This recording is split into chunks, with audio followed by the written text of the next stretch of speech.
Câmara analisa a denúncia da Procuradoria-Geral da República contra o presidente Michel Temer e requerimento para encerramento das discussões do parecer da CCJ é aprovado. Quórum para início da votação é atingido. É a primeira vez que um presidente da República é denunciado por corrupção passiva no exercício do mandato.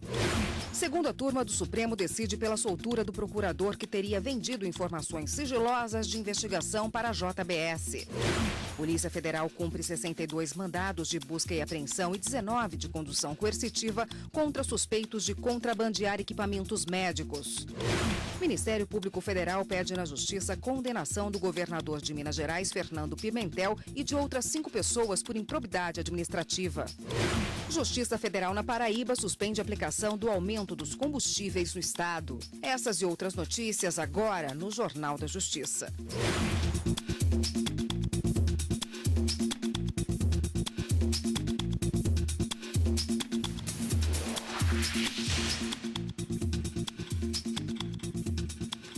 Olá, boa tarde para você. A Justiça Federal no Paraná aceitou a denúncia contra o ex-presidente Luiz Inácio Lula da Silva e outras 12 pessoas pelo caso envolvendo o sítio em Atibaia, no interior de São Paulo. A acusação trata do pagamento de propina de pelo menos 128 milhões de reais pela Odebrecht e de outros 27 milhões por parte da OAS. Segundo a denúncia, o ex-presidente foi beneficiado com parte desse dinheiro por meio de obras realizadas no sítio em Atibaia, no interior de São Paulo. Em troca, Lula teria ajudado a manter cargos de executivos nas empreiteiras e na Petrobras apontados na investigação da Lava Jato.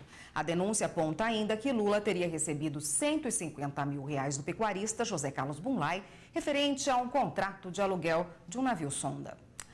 O Ministério Público Federal do DF propôs uma ação de improbidade administrativa contra o governador de Minas Gerais, Fernando Pimentel, do PT. Ele é suspeito de ter recebido propina de mais de 11 milhões de reais quando era ministro do governo Dilma. A ação faz parte da Operação Acrônimo. Fernando Pimentel é acusado de ter recebido vantagens indevidas da construtora Odebrecht. Os valores ultrapassam 11 milhões de reais. O dinheiro teria sido entregue a Pimentel quando ele ainda era ministro do Desenvolvimento, Indústria e Comércio Exterior entre 2011 e 2014. De acordo com as investigações, as entregas eram feitas em quantias de pelo menos 500 mil reais em espécie e atendendo a determinações de Fernando Pimentel. O dinheiro teria sido usado para o pagamento de despesas não declaradas da campanha eleitoral ao governo de Minas Gerais, inclusive pessoais. O Ministério Público do Distrito Federal pediu as condenações de Pimentel, hoje governador de Minas Gerais, e também de outras 5 pessoas, entre elas o empresário Marcelo Odebrecht. A suspeita contra Fernando Pimentel é que, em contrapartida por ter recebido dinheiro, o então ministro teria atuado para beneficiar a Odebrecht em 2 projetos que renderiam à empresa a liberação de quase 2 bilhões de dólares. O mesmo caso também é objeto de uma ação penal no Superior Tribunal de Justiça. Se condenado, o governador do PT pode perder a função pública. A Polícia Federal cumpre 62 mandados de busca e apreensão, 19 de condução coercitiva em 44 municípios de 18 estados e também no Distrito Federal contra suspeitos de contrabandear equipamentos médicos. A repórter Carolina Chaves, ao vivo, tem outras informações para a gente. Boa tarde, Carolina. Boa tarde, Érica. Boa tarde a todos. Olha, o objetivo dessa operação é desarticular um esquema de contrabando de equipamentos médicos, como tomógrafos e também mamógrafos, que entravam no Brasil pelo posto de fiscalização Dionísio Cerqueira, em Santa Catarina, que faz fronteira com a Argentina. A investigação começou em 2013, depois que foram apreendidos equipamentos avaliados em 3 milhões de reais. Nesse caso, foram sonegados 2 milhões de reais em tributos. A polícia estima que até hoje o grupo tenha sonegado cerca de 20 milhões de reais. Os investigados são empresários, empresas de importação e exportação, clínicas, hospitais e até um servidor público da Receita Federal que facilitava o esquema. Eles vão responder por corrupção passiva, associação criminosa, contrabando, facilitação do contrabando e também falsidade ideológica, Érica. E, Carolina, a Polícia Federal faz uma outra operação para apurar fraude em licitação no transporte escolar, não é mesmo? Qual a suspeita? Isso mesmo, Érico. Olha, a suspeita é que empresas e servidores do município de Porto Seguro eram beneficiados em contratos com a prefeitura que incluíam viagens no transporte escolar. Essas alterações eram aprovadas por um servidor público que facilitava o esquema. Ele e outros investigados foram beneficiados com parte do dinheiro desviado. Professores e motoristas recebiam um valor baixo e a diferença do montante recebia por fora. O valor do contrato para o transporte escolar estava estimado em 8 milhões de reais, mas por conta dos desvios chegou a quase 38 milhões de reais. Os investigados vão responder por vários crimes, entre eles sonegação fiscal e corrupção ativa e passiva. Érica. Obrigada, Carolina. E a Justiça no Distrito Federal negou os pedidos feitos pelas defesas do ex-governador José Roberto Arruda e de outros 5 réus em uma das ações penais abertas após a investigação da Operação Caixa de Pandora, que apontou a compra de apoio político no Distrito Federal. Eles queriam a perícia do gravador usado pelo delator ou que as provas fossem consideradas ilegais. O juiz negou vários pedidos da defesa, entre eles a cariação de testemunhas e a convocação de policiais civis. O ex-governador Arruda foi condenado a quase 4 anos de prisão e recorre em liberdade. E você vai ver no próximo bloco do Jornal da Justiça. Justiça Federal na Paraíba suspende a aplicação do aumento dos combustíveis no estado. Voltamos em instantes.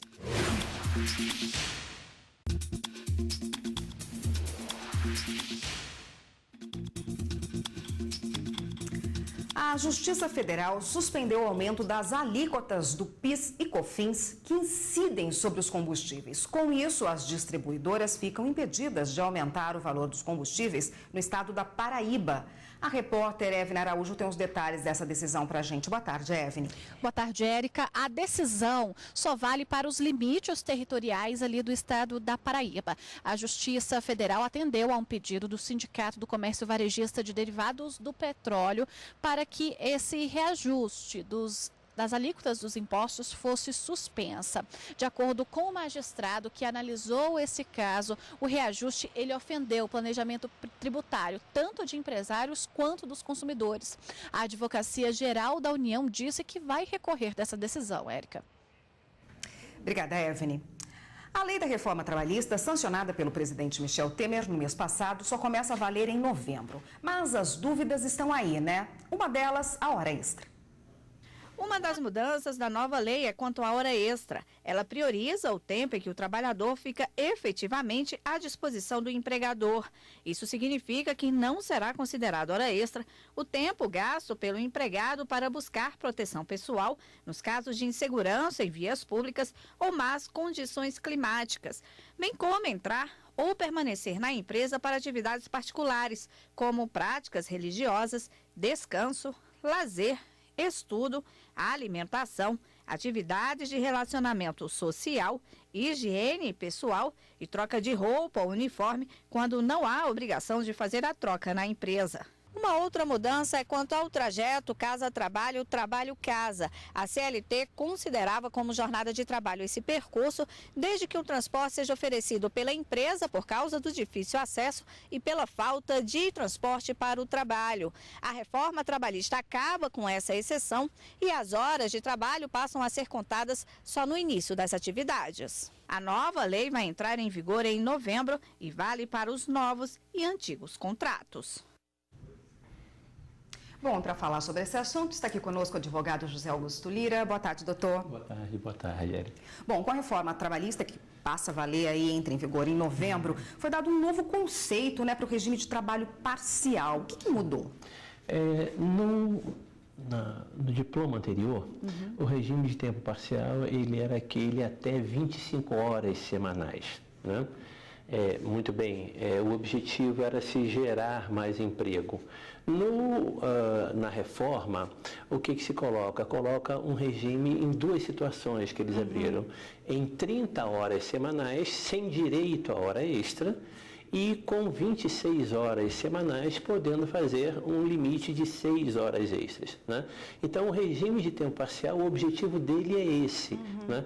É permitir a geração de emprego, o que existia no diploma anterior, e agora vem com uma outra roupagem, nessas 2 colocações de 30 horas e 26 horas admitindo a hora extra, né? Quando a gente fala em hora extra, né, logo a gente liga ao chamado banco de horas, né, que todo trabalhador que está aí na ativa já ouviu falar ou fez o seu banco de horas. Antigamente, de que forma funcionava antes da reforma? De que forma vai funcionar agora, após a reforma trabalhista? Perfeito. Antes, é bom, todas as perguntas são sempre excelentes para o nosso telespectador. Eu tinha o período de 1 ano. Né? Então, se eu deveria gozar as minhas folgas dentro desse período de 1 ano, era limitado a 44 horas extras, 2 horas por dia, que era o que se admitia anteriormente como regra geral. E eu deveria gozar essas horas extras como folgas dentro do período de 1 ano. Se eu não gozasse, se meu contrato fosse rescindido ou se ultrapassasse esse prazo de 1 ano, eu receberia sempre com acréscimo de 50%. O legislador respeitou esse preceito originário, né? Hoje, o banco de horas ele me dá um prazo de 6 meses. Ele reduziu o período de 1 ano para 6 meses. Né? Agora, as regras permanecem as mesmas. Se eu não gozar as folgas dentro de 6 meses, por alguma razão o meu contrato for rescindido, né? Eu receberei com acréscimo de 50%. Se eu passar 6 meses, se eu for insubstituível para a empresa, se não puder ter ninguém que me cubra, se eu ultrapassar o prazo de 6 meses, eu vou ter também um acréscimo de 50%. Então, resumindo, de 1 ano diminuiu para 6 meses. O resto permanece tudo. Ainda existe um limite de horas diárias extras que se pode fazer? O limite de horas, veja, nós temos, é importante dizer ao nosso telespectador, que nós temos de pelo menos de 8 a 12 pontos que precisam ser ajustados entre medida provisória, né?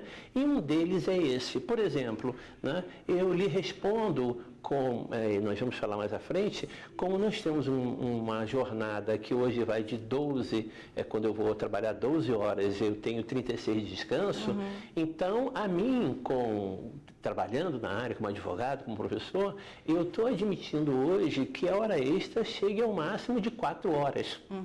Mas isso precisa ser ajustado dentro desses pontos que é público e notório, que todos estão dizendo no Congresso que tem que ser ajustado pela MP. Né? Mas se ele me diz que eu posso ir até 12 horas, a mim é lícito deduzir de que eu posso ter 4 horas extras. É perfeitamente lícito. Tá ótimo. A gente continua nesse assunto no próximo bloco. Só um minutinho, por favor. E você vai ver no próximo bloco do Jornal da Justiça. Segunda turma do Supremo decide pela soltura do procurador que teria vendido informações sigilosas de investigação para a JBS. A gente volta já já.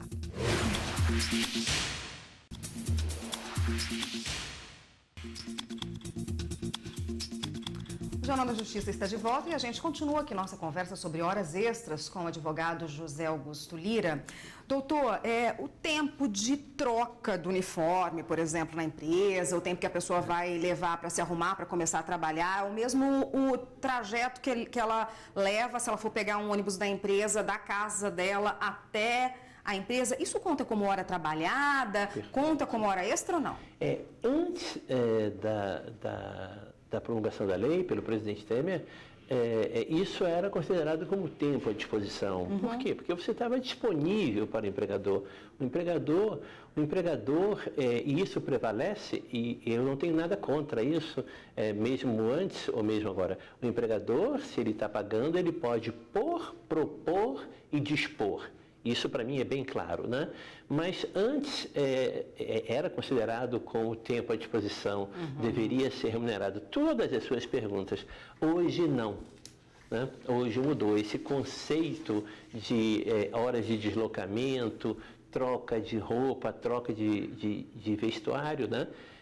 Isso não vai mais dar margem a que seja considerado como tempo à disposição. Por exemplo, já se surge uma grande discussão com a questão do tempo da roupa. Né? Eu tenho que chegar a trocar meu fardamento no horário da empresa, né? Portanto, eu estou dentro do meu horário, né? E se eu chegar antes, vai ser hora extra, já é um primeiro enfrentamento que nós, doutrinadores, professores, advogados, já estamos enfrentando nesse momento preliminar. Mas, objetivamente, nesse momento, pelo espírito da reforma, nada será considerado como tempo à disposição do empregador. Que tipo de hora extra ela tem que ser necessariamente paga, não pode ir para o banco? Perfeito, excelente questão. Aqui exceder o serviço, a jornada normal de 8 horas, que não mudou. Nós temos a jornada normal de 8 horas, 44 horas semanais e 220, partindo de uma linearidade, né? Eu não tenho nenhum ajuste feito pelo banco de horas. O banco de horas hoje pode ser feito individualmente. Antes da reforma, o banco de horas podia ser feito como acordo ou convenção, sempre com a presença do sindicato, né? Então, eu tenho um tipo de trabalho para fazer que não está ajustado individualmente para o empregado. É um excedente, né? É algo que ultrapassa a jornada. Isso tem que ser remunerado com 50%. Né? É algo que é imprevisível. A hora extra passa a ter uma conotação, né? Dentro da reforma proposta, dentro do que o legislador pensou, eu não previ isso, não previ, porque se eu previ, eu posso ajustar com o empregado, mas não está previsto, não. Então, isso vai ser pago. Essa é a excepcionalidade que a reforma nos traz. E o empregado, ele pode se recusar a fazer uma hora extra? A gente sabe que é uma questão delicada às vezes, né, mas ele pode dizer, não posso fazer hoje, não pode sofrer nenhum tipo de retaliação? Em tese, o empregado tem todo o direito a se recusar a fazer a hora extra. Em tese, ele tem todo o direito, porque o direito do trabalho, e mesmo com a reforma, o direito do trabalho ele tem um sistema de freios e contrapesos. Falando para o nosso telespectador numa linguagem tranquila, ele tem amparo da Constituição, de acordos, de convenções, mesmo o futuro, que o negociado prevaleça sobre o legislado, mas ele tem os princípios da vida dele. Né? Então, ele tem o direito de dizer, olha, eu não posso começar hoje por razões A, B, C, D, E. Né? Evidentemente que isso vai para o empregador que não compreenda isso, e em hipótese alguma, generalizando, para o empregador que não compreenda, ele vai querer uma retaliação e o empregado ainda tem o direito de defesa, né? Mas ele tem o direito, sim, com certeza tem o direito de dizer, eu não vou fazer hora extra. Tá ótimo, doutor. Obrigada pela participação por hoje. Com certeza a gente vai retomar essa conversa, porque dúvidas sobre a reforma trabalhista vão surgir, vão ter essas regulamentações, né, posteriores, e a gente sempre vai esclarecer quem está em casa para tirar as dúvidas. Boa tarde, obrigado. Obrigada, até uma próxima. Obrigado. A primeira turma do Supremo Tribunal Federal analisou vários casos, entre eles o caso de um homem preso por tráfico de droga. Condenado a 5 anos e 6 meses de reclusão por tráfico de drogas em Minas Gerais. Ele foi preso por pouco mais de 2 gramas de crack. A defesa pediu a redução da pena ao mínimo legal, 5 anos. O ministro Marco Aurélio, também relator do caso, concordou e sugeriu que a pena fosse cumprida no regime semiaberto. Os outros ministros concordaram com o regime, mas votaram pelo cumprimento da pena base de 5 anos e 6 meses.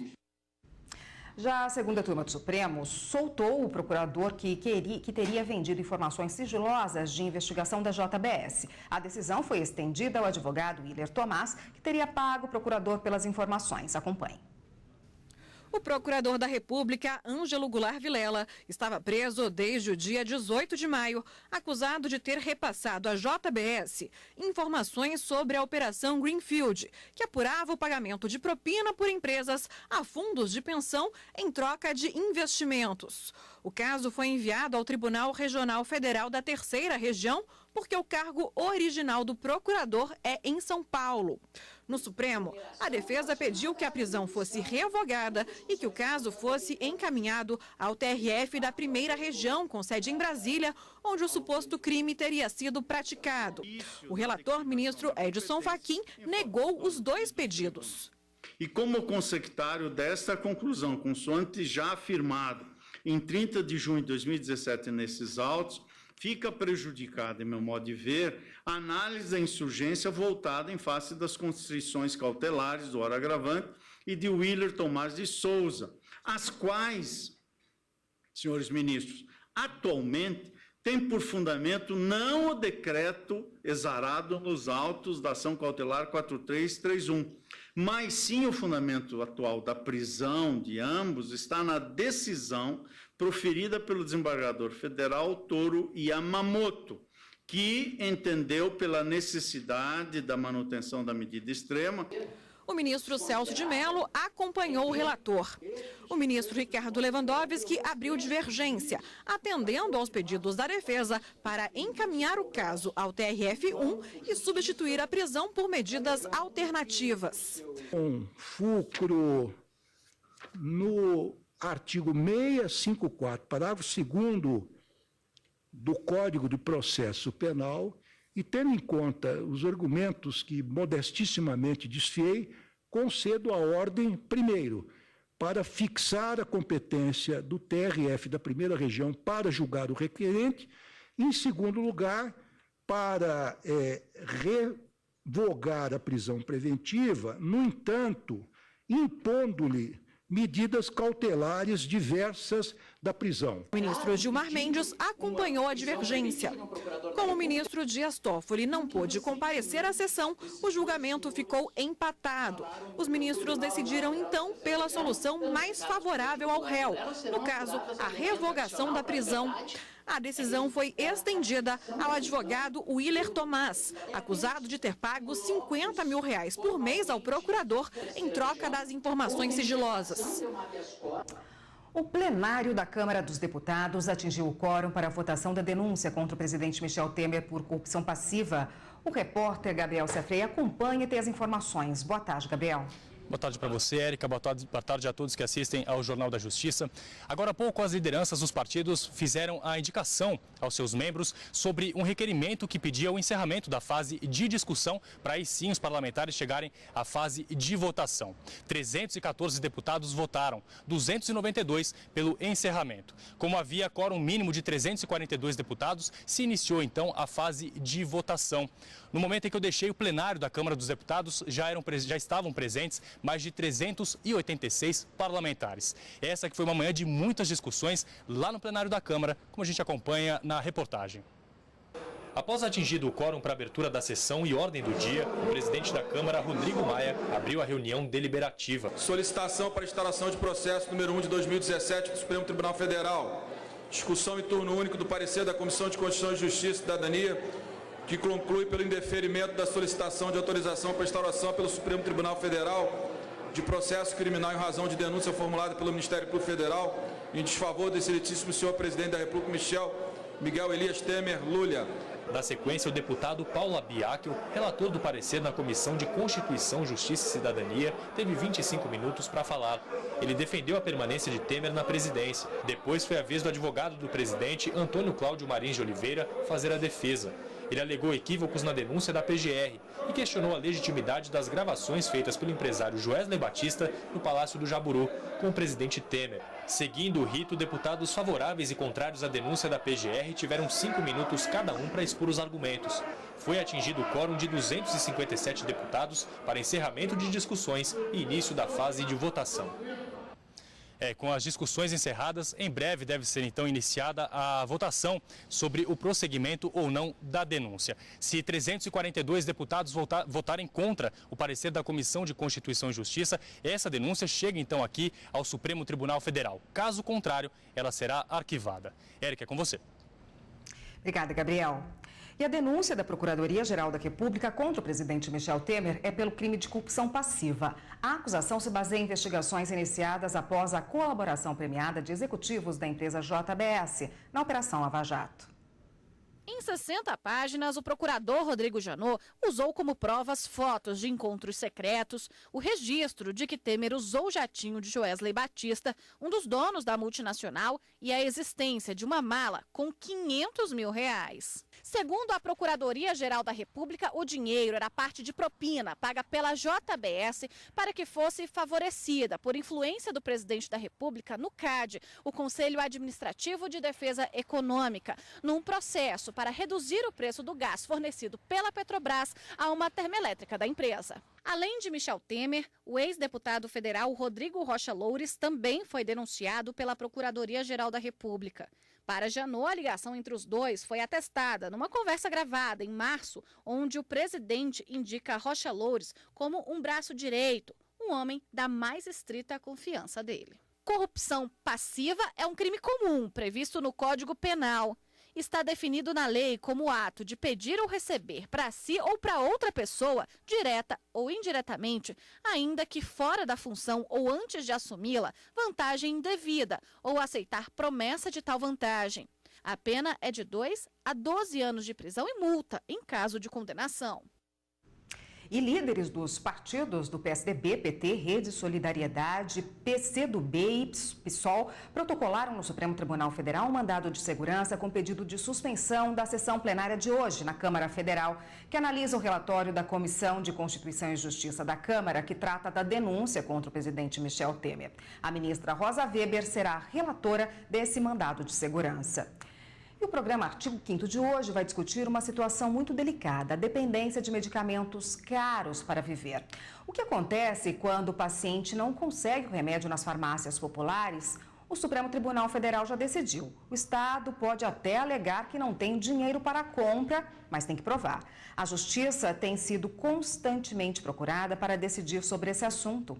O Artigo 5º é hoje às 8h30 da noite. Não perca. Esta edição do Jornal da Justiça fica por aqui. Uma boa tarde para você. Até amanhã.